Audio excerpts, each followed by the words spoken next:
Welcome to DaAi Headlines. I'm Wendy Chen. Thank you for joining us. Coming up in today's show, months after Hurricane Sandy, US city volunteers continue to hand out cash cards to those who have yet to receive help. We learn the inspiring story of young Yunzi, who after becoming blind last year is returning to her school to teach Chinese once again. And we see how Tzu Chi's years of charity work is helping improving the living conditions of the needy in Guizhou, China.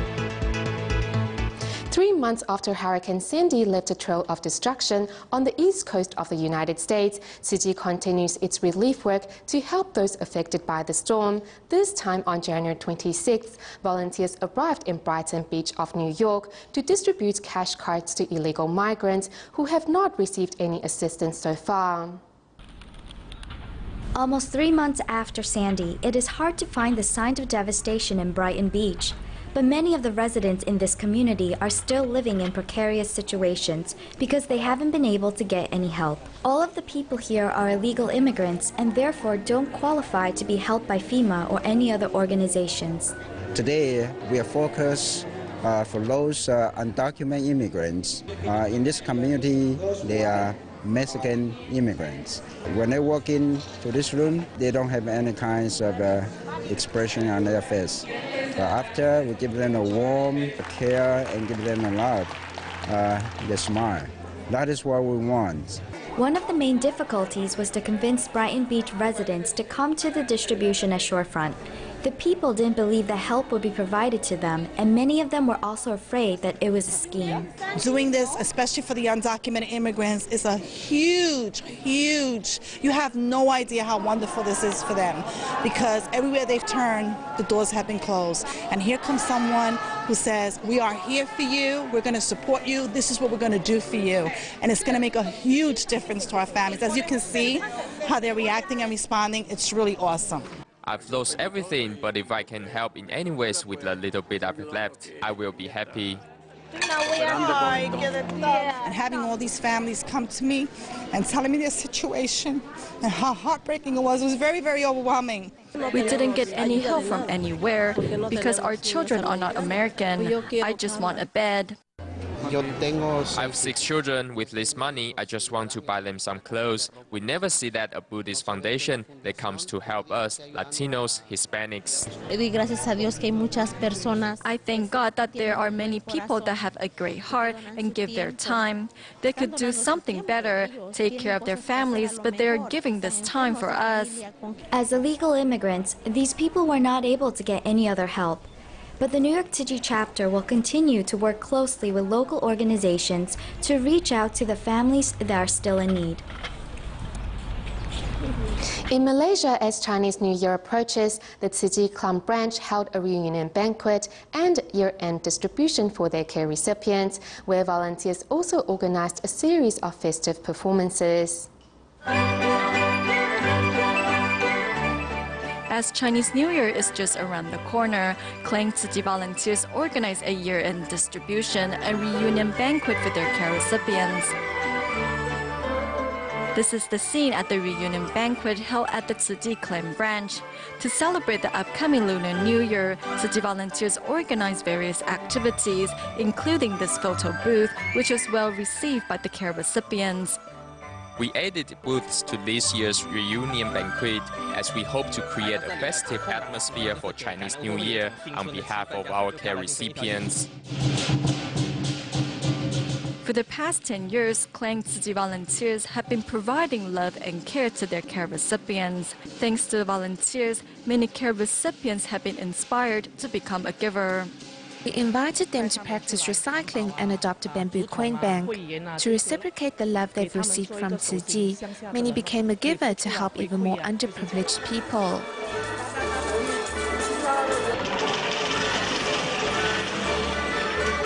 I want to help those in need too, because Tzu Chi has been helping me all these years.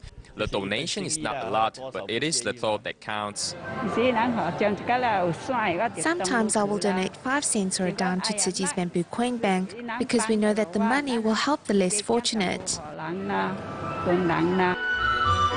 Through attending the 4-hour event, Tzu Chi volunteers and care recipients were both inspired to do more to help those in greater need. Staying in Malaysia, the Tzu Chi Muar branch has been holding year-end aid distributions each year since 2003. This year, Tzu Chi volunteers invited 66 families to join the event, and Nishu Scholarship recipients also put on a dance for the participants.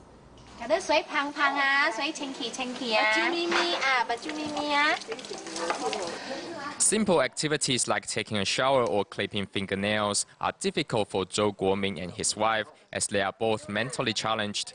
To help the couple get ready for the year-end aid distribution, Tzu Chi volunteers came to help.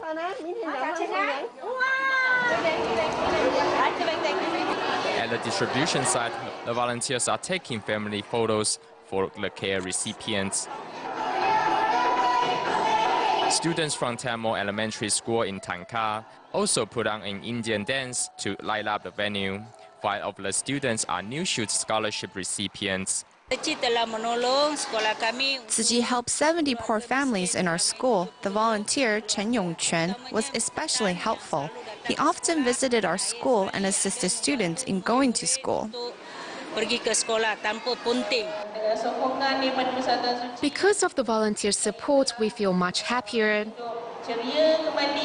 Also, thanks to the volunteers' company, this care recipient was able to leave behind her hatred towards her husband and move on to a better life. Tzu Chi is very important to me. I need Tzu Chi by my side all the time. With the volunteers' encouragement, my mom became more courageous and confident in facing the difficulties ahead. We kept teaching her Master Zhen Yan's words, having a positive state of mind and doing charitable deeds. As your thinking becomes more positive, you can let go of your hatred and embrace more blessings. At each year-end aid distribution, despite the short reunion, Tzu Chi volunteers and care recipients always find the occasion to be one full of warmth.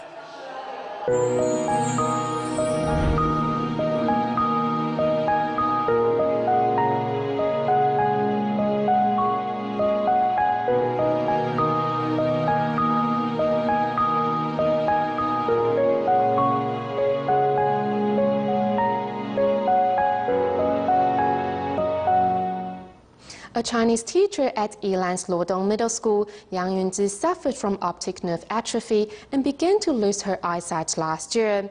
Going from being able to see the world around her to completely losing her vision was not easy for Yang.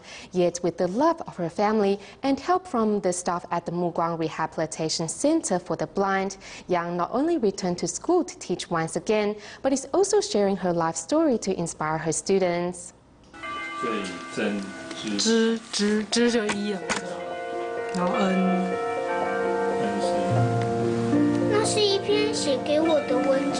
It was an article written for me titled, "Mom really wants to see you again." After reading her article, I broke down in tears. Now I finally found our mom's secret. In fact, she has completely lost her vision. 原来妈妈的眼睛已经完全看不见了。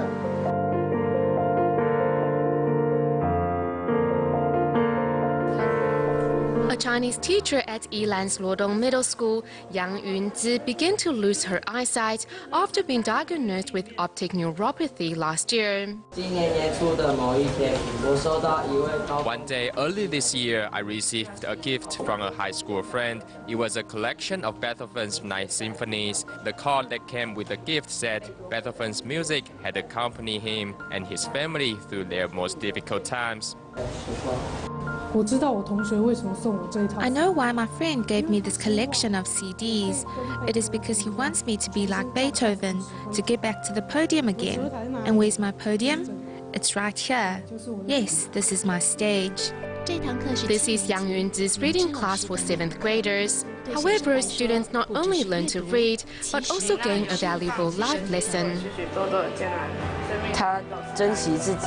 She cherishes her life and did not give up on herself because she lost her eyesight. Instead, she is even stronger than before. She has already lost her vision, but she's still trying really hard to get back on her feet again.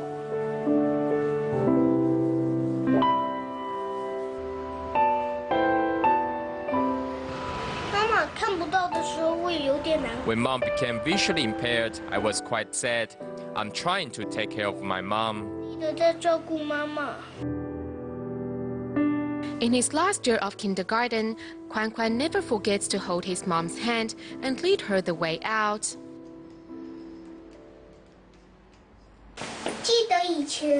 I remember mom used to drive me to school and pick me up every day.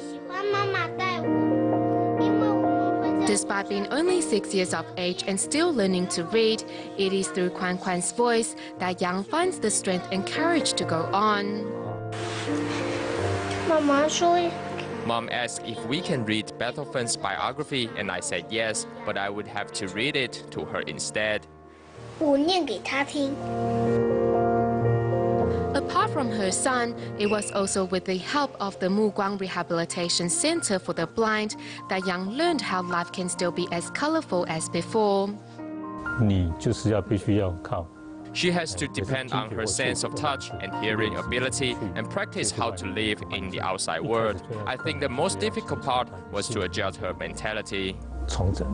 Having experienced such setback in life, Yang says she has gained a valuable lesson in the process. Truth to be told, the blindness may have been a precious gift after all, because it made me cherish what I have now even more.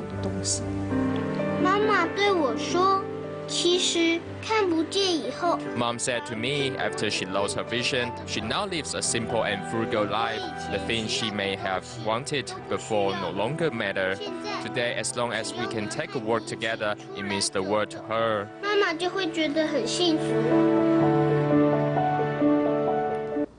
Changing our mindset will help us look at life differently, and another person who has managed to do that is Taichung Tzu Chi volunteer Yang Jiayu. After watching DaAi TV and Master Zeng Yan's teachings, Yang was able to let go of her hatred for her ex-husband. Let's take a look. Performing the Water Repentance Sutra to clear the hatred from within is Tzu Chi volunteer Yang Jiayu. Following her failed marriage, Yang raised her daughter by her own. She used to blame her ex-husband for all the troubles she had to face. Thanks to DaAi TV, Master Zeng Yan's Dharma has given her the strength to move on. Thinking about my relationship with my ex-husband, I wonder if it was my bad karma from a previous life, and suddenly my hatred towards him dissolved. I started telling myself to put down the hatred and move on. Leaving all her vexation behind, Yang started to adopt vegetarianism and even led her family to follow her on that path. I always show her how delicious the meat foods are. Such a pity she can't eat. I always tell her to stop eating meat, as it may create bad karma. Now Annie is also good at cooking meatless dishes, and my whole family has adopted vegetarianism. After going meatless and changing her state of mind, Yang finds her life to be one full of comfort and happiness.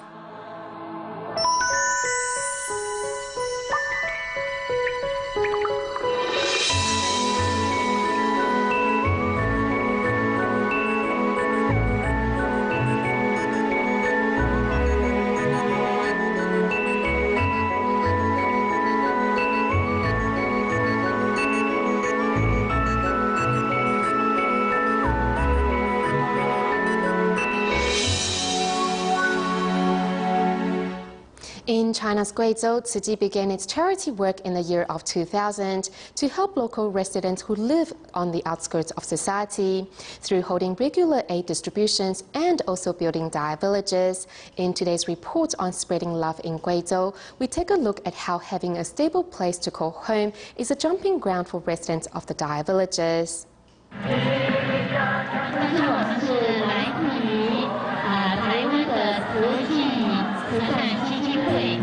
Here in China's Luodian County, local residents are waiting for the winter aid distributions to start in Muying Township.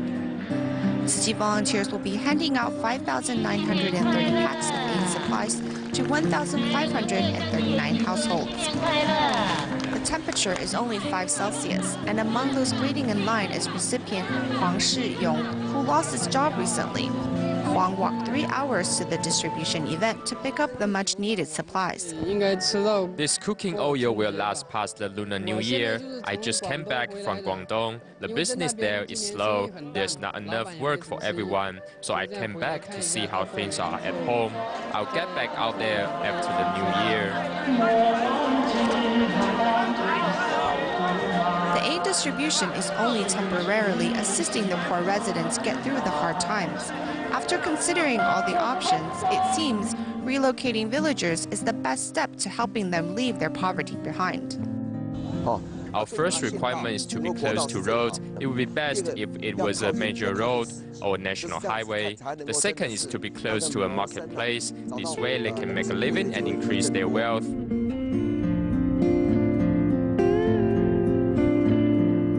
In 2011, Pingyuan Township's Gaolan DaAi Village was finished with 84 houses. It not only provides a stable place for residents to live, but it also has unexpectedly helped many single males of the village get married. When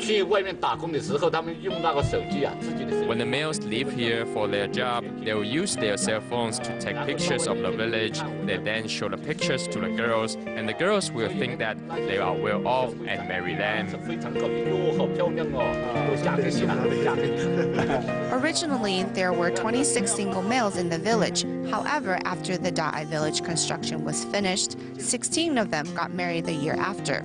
Li Mingqing is one of those lucky guys.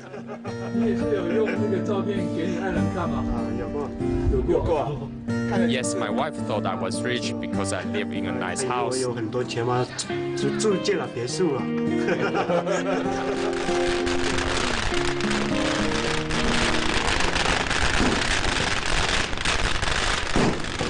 Villagers of Sangwongjing DaAi Village welcomed Tzu Chi volunteers with a burst of fireworks and a banquet at their public square.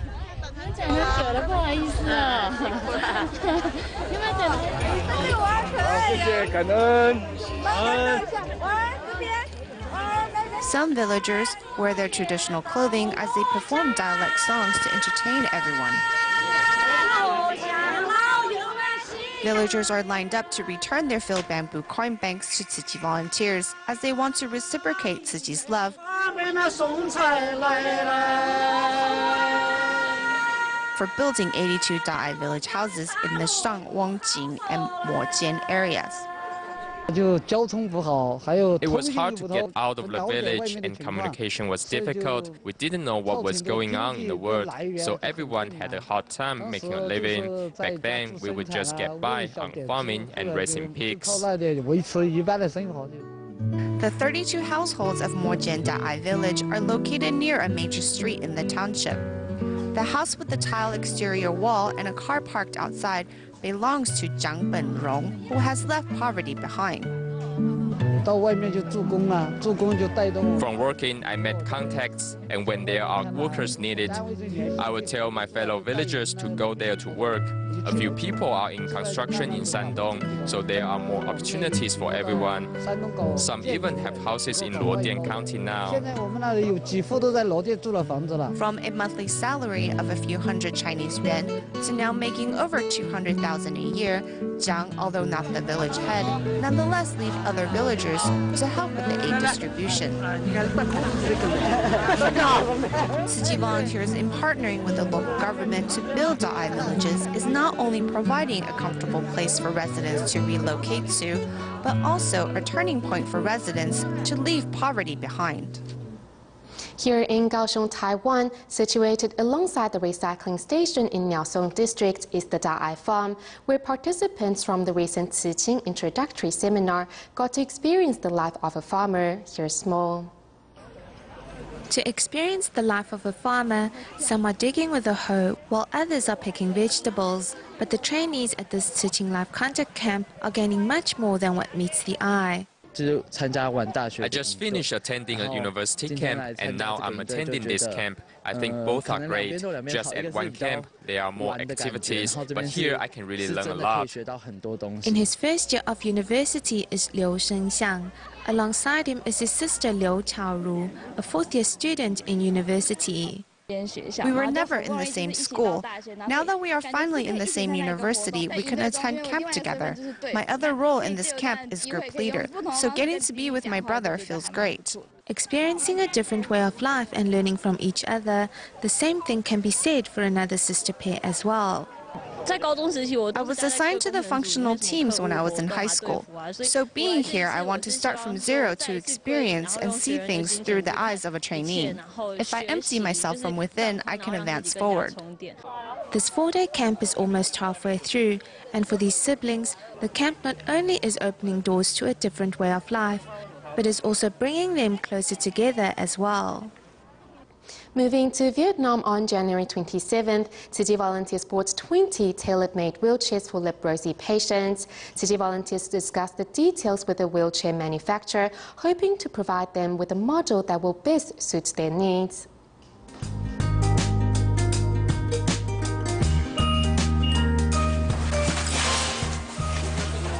This all-new hand-cranked wheelchair has an adjustable backrest, a canopy rooftop and stainless steel components. The one-of-a-kind wheelchair has been custom-made for these leprosy patients. I can't walk. Fortunately, Tzu Chi gave us these wheelchairs. It's more convenient when I go see the doctor now. This wheelchair has made my life much more convenient. My legs don't ache from all the walking. I'm sincerely thankful to Tzu Chi. The previous iron-made wheelchairs were difficult for the seniors to operate, and the crossbars on the side would often trip them.